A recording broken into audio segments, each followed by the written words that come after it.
right now on 5 on your side at 10. Tonight, online predators. One local mom is telling her terrifying story to the I-Team. And she was naked from the waist down with her phone on, and she was recording. Cases are up by 50% in our area. What the feds are doing about the spike.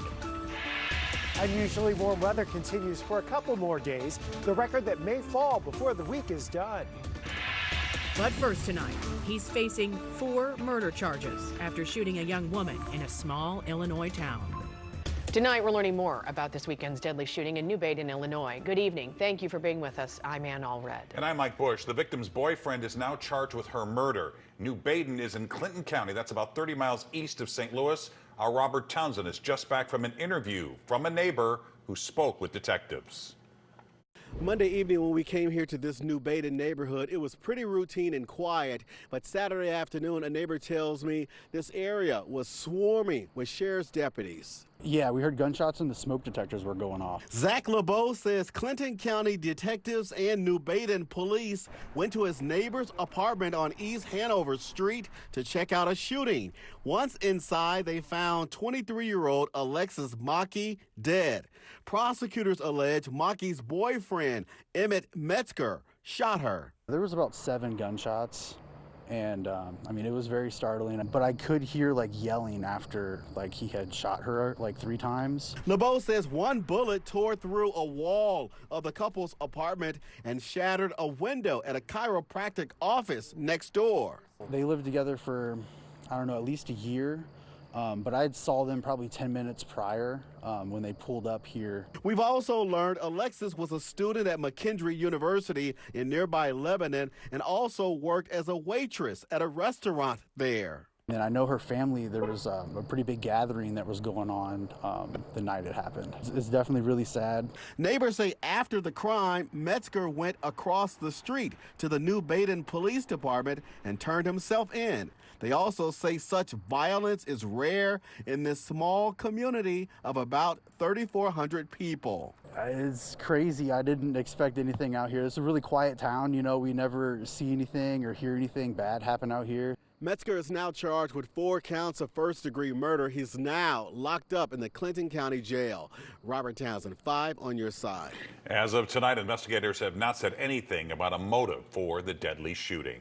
In less than 8 hours, the polls will open in Missouri for the municipal election. Several issues are on the ballot.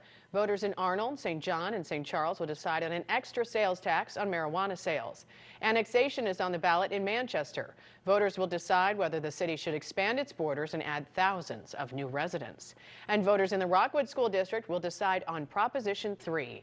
If it passes, the district can reallocate money to pay for facilities, technology, and safety without increasing the tax rate.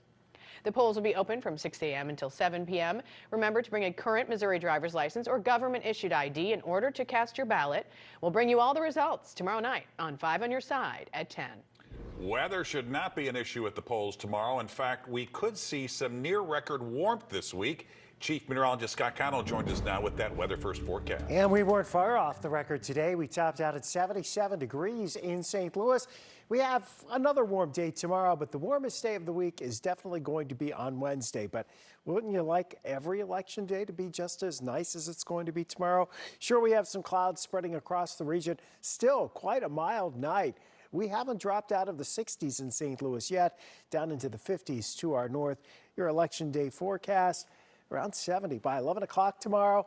Yes, there'll be some clouds around, and at times they may be a little thicker, but it's highly unlikely we're going to see much in the way of rainfall.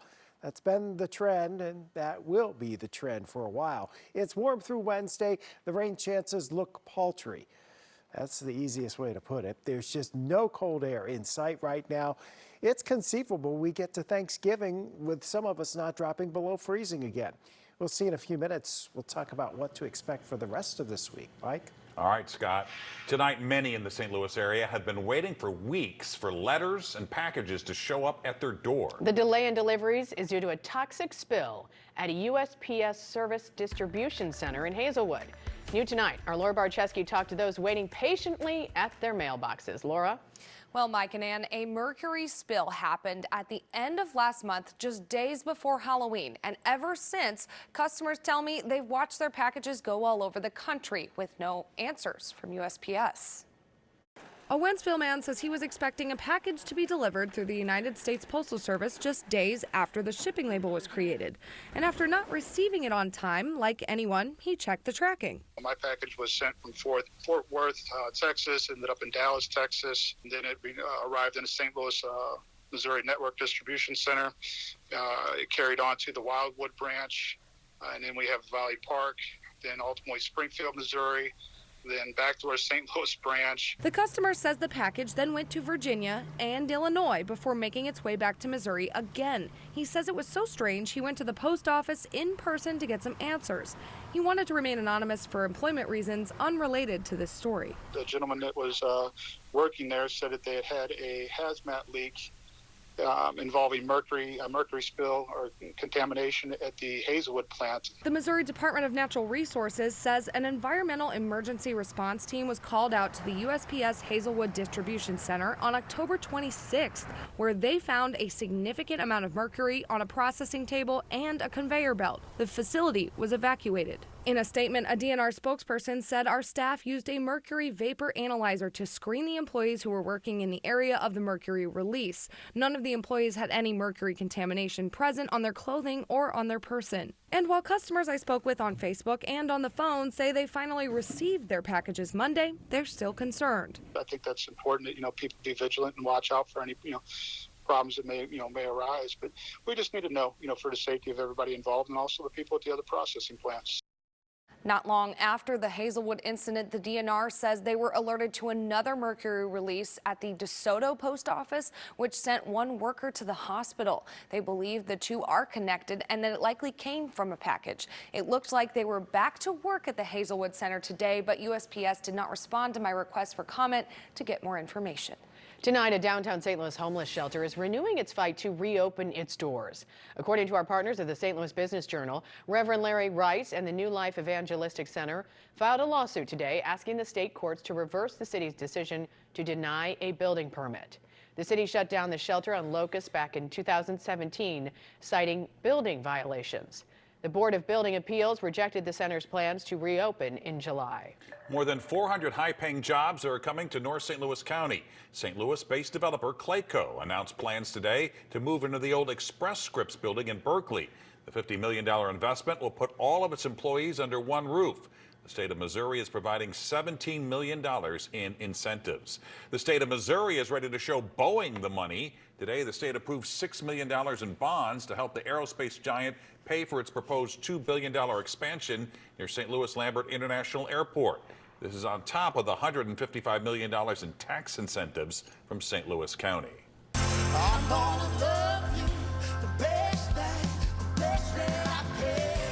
Tonight, the battle rounds wrapping up on NBC's The Voice, and immediately the three-way knockouts got underway with country music legend Wynonna Judd serving as the mega mentor. Fans of the singing competition continued to cheer for our local artist, Ruby Lee.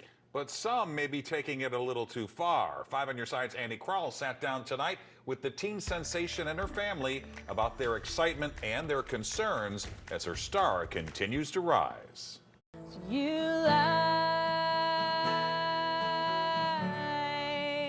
She's got a talent that only God gives, and she's going to go far, and I'm going to see her on Grand Ole Opry one of these days.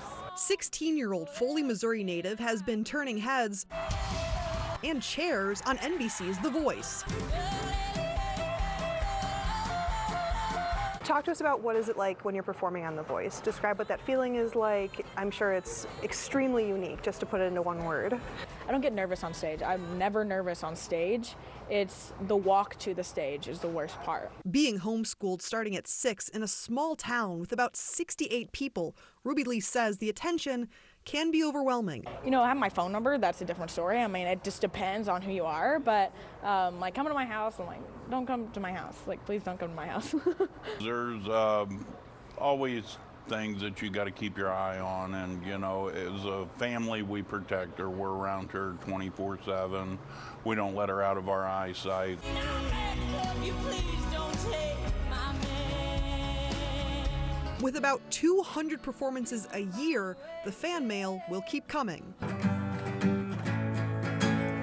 Now, I might not be as good as Ruby Lee, but if you want to come and see this local superstar next, it's going to be on Thursday, November 9th, right here at JP's Hideout. But Ruby, is it sold out already? It is a sold-out show. Okay, that might be tough. So it might be a different show later on, eventually in the future? Exactly, maybe in the future. Maybe in the future. Well, for now, though, reporting in Cottleville, Annie Crawl, 5 on your side. We're learning more about Annie. Ruby Lee will also be heading to the George Strait Musical Legacy event in Fort Worth, Texas on November 16th. And you can watch The Voice every Monday and Tuesday at 7 right here on 5 on your side. A mother's disturbing discovery. She was naked from the waist down with her phone on and she was recording. She says despite constant monitoring, her young daughter still fell prey to an online predator. All it takes is an internet connection and one social media app. Prosecutors say cases are rising. Tonight, the I-Team reveals how predators are tricking children and the steps parents need to take. Significant beneficial rainfall. It's been hard to come by lately. Why that's not changing this week. Tonight, our I-Team investigates online predators. They're targeting children now more than ever, and law enforcement is trying to keep up. So are the parents. Tonight, our Christine Byers talks to a mother who says monitoring her daughter online was not enough to protect her. It began when a mother saw the glow from a cell phone screen underneath her 11-year-old daughter's bedroom door. It was late on a school night. And she was naked from the waist down with her phone on and she was recording. She asked us not to show her face to protect her daughter's identity. And I just saw message after message and video after video she was sending. The victim's mother says she and her husband regularly checked their daughter's phone, but her daughter's predator used a messaging app called Kik. She'd never heard of it, and she kept it hidden in a folder with other apps. It just started like, send me a picture of you. I want to see what you look like. And then he would say, how about a little lower? She thought she was sending the images to another 11-year-old girl, and she thought she had a crush on her. Instead, it was a 50-year-old businessman in Clayton. He was pretty clever. He was sending her live videos of another child about her age. He had her tie herself up. Awful, awful things that no one, as a parent wants to see their child doing, let alone them being asked to do. Cases like this are exploding in the St. Louis area, according to Nathan Chapman with the U.S. Attorney's Office in St. Louis. Our office has had about a 50% increase in cases from the previous 2 years. And then just nationally, all offices, districts, the numbers are going up. Federal prosecutors have indicted 314 predators on charges related to child sexual abuse material in the past 5 years. Predators like Ivy Harold Baxter Jr., Jason Fine, and Ashu Joshi. The feds say the problem isn't getting convictions, it's keeping up. The U.S. Attorney's Office has hired another full-time prosecutor to handle child sexual abuse image cases. With so many more kids having cell phones, all it takes is an internet connection and one social media app, and then it's out there. The most recent stats from the FBI St. Louis division show that between January of 2019 and March of this year, the division opened more than 400 new investigations concerning crimes against children, and about 91% of those investigations involved online child sexual abuse material. Online predators use several tactics. One is called sextortion, threatening to send images to a victim's loved ones if they don't send more or send money. FBI Assistant Special Agent Chris Crocker says sextortion threats are often empty. So we've seen over a dozen cases of teenage boys committing suicide directly following these incidents. The likelihood of that information ever being released to anyone is basically non-existent. They're just trying to get a quick payment, and if you don't comply, they'll just move on to the next person.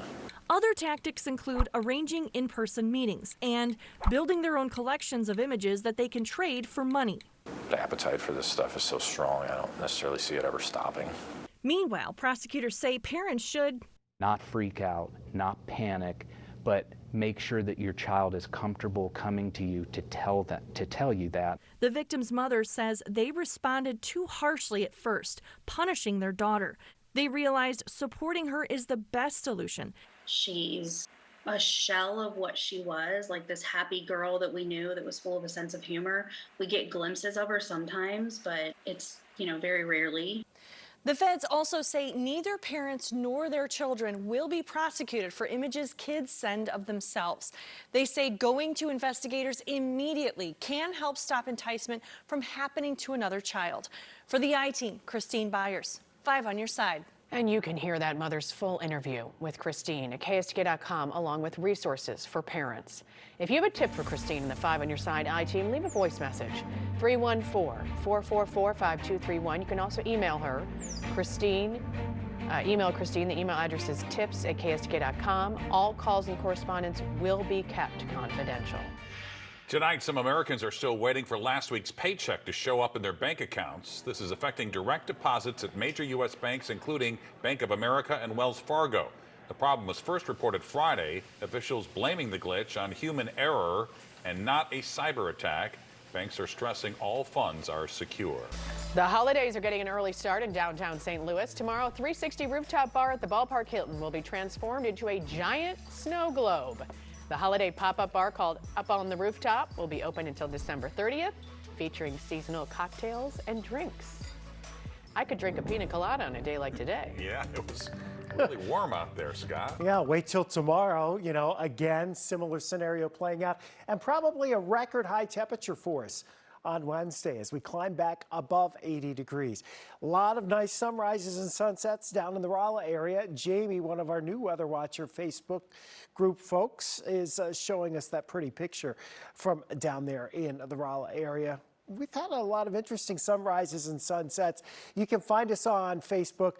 Search 5 on your side Weather Watchers, and we would love you to have you join our group and love to see your pictures of what's going on around St. Louis, weather-wise and otherwise. Always good to see what's happening. Temperatures in the 50s away from town, still in the low 60s in town, and Farmington's still at 63 right now. So it's still an incredibly mild night. We're above our average high right now for the day. The average high 60. We're still at 61 in St. Louis. The winds have gone calm.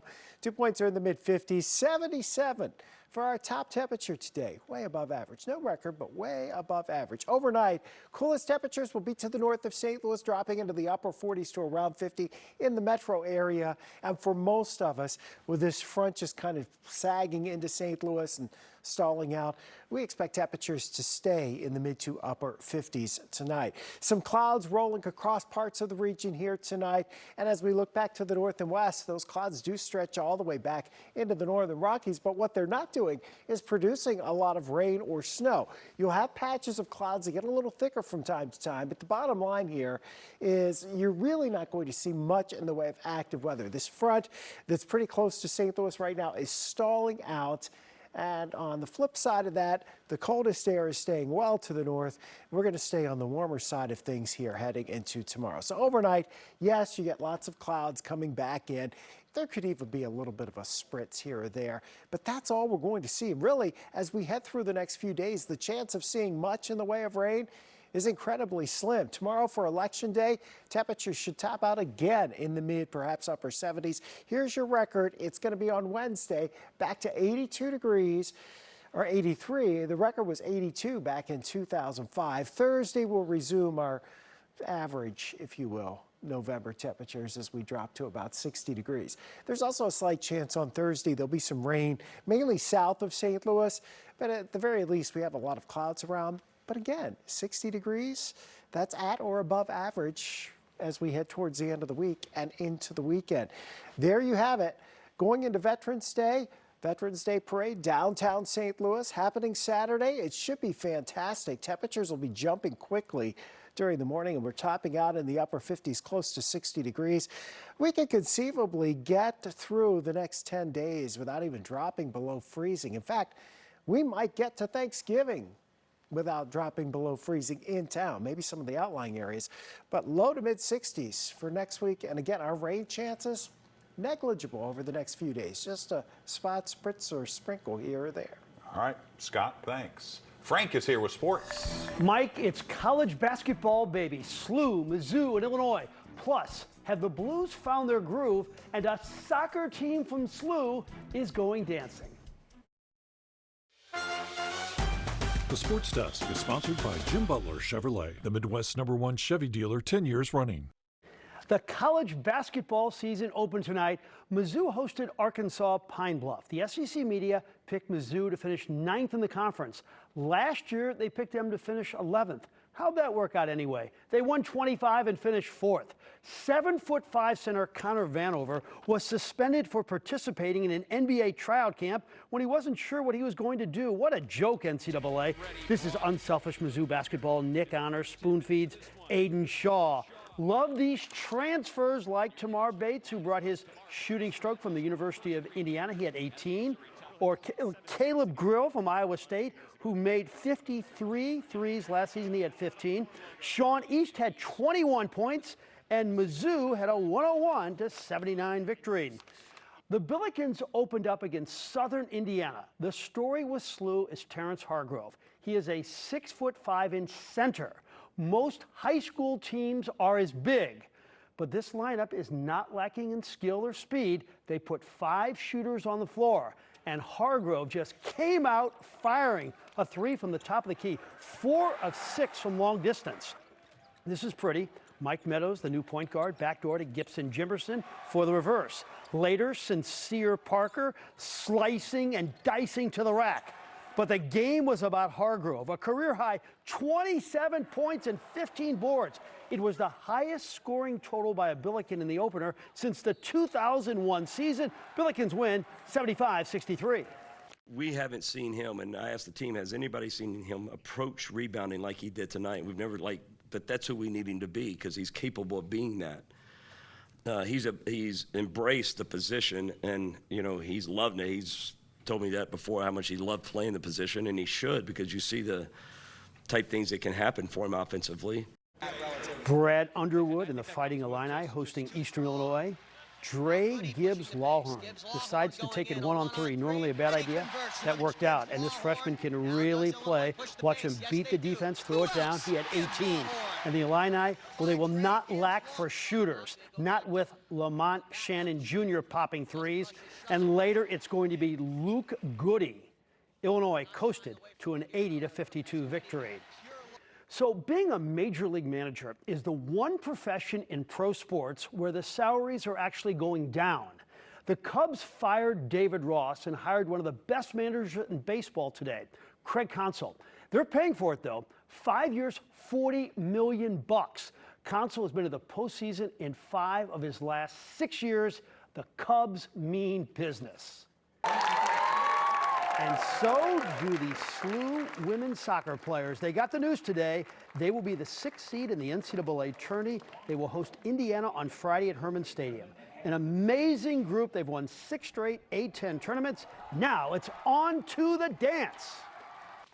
It's super exciting. I mean, I think we have one of the best crowds in NCAA Division I soccer. We want to go far, and we've been here before, so I think we have the experience just to make a run. Their experience, they're unflappable. They've been in these moments, but they're still hungry, which is an important quality. The Blues look hungry. They put in a strenuous practice today at Centene. They'll face Winnipeg tomorrow night. The thing that jumps out at you from the weekend is the offense. 10 goals and picking up 2 wins. But what the players and the coach liked is how predictable they were. And the coach doesn't care if opposing teams are able to see those tendencies. Forwards working back's hard for the D, just making our life easier.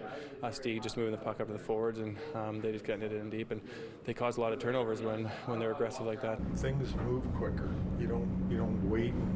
Oh, what's he going to do? You arrive on time on plays. You get there on breakouts through transition, things like that. When you're predictable and you know the puck's going there, we have people there. It's only 2 games, but it's really encouraging, and the players are starting to buy in. It's not like Craig Berube forgot how to coach. He won a Stanley Cup. Just buy into his system and see what happens. And I know the Cardinals made a couple of deals today for minor leaguers. Is that right? Yes, and that's why they didn't make this sportscast. All right. Thanks, Frank. All right. You can book a night at Martha Stewart's house, and the rate is a very good thing. Tomorrow is not just another day for Hootie and the Blowfish fans. They can start getting tickets to the band Stop at Hollywood Casino Amphitheater on June 1st. Pre-sale begins tomorrow at noon for fans who sign up on the band's website, and then general sales will start on Friday. Lifestyle maven Martha Stewart is listing a pre-Thanksgiving one-night stay in the guest house at her Bedford, New York farm on Booking.com. The rate is just $11.23 in honor of the date of the holiday. The package will include a catered brunch with Stewart and a lesson on wreath making and table setting. The booking opens at 11 a.m. on November 16th. You know what she said on the Today Show today? What? She says the only time she likes pumpkin spice is when it's in a pie. That's it. Huh. No pumpkin spice and cappuccinos. I kind of etc. agree. Yeah. It's big, though. It is. There you have it. 5 on your side at 10. The Tonight Show starring Jimmy Fallon is next. Start your day with Today in St. Louis beginning at 4 a.m. Have a great tomorrow.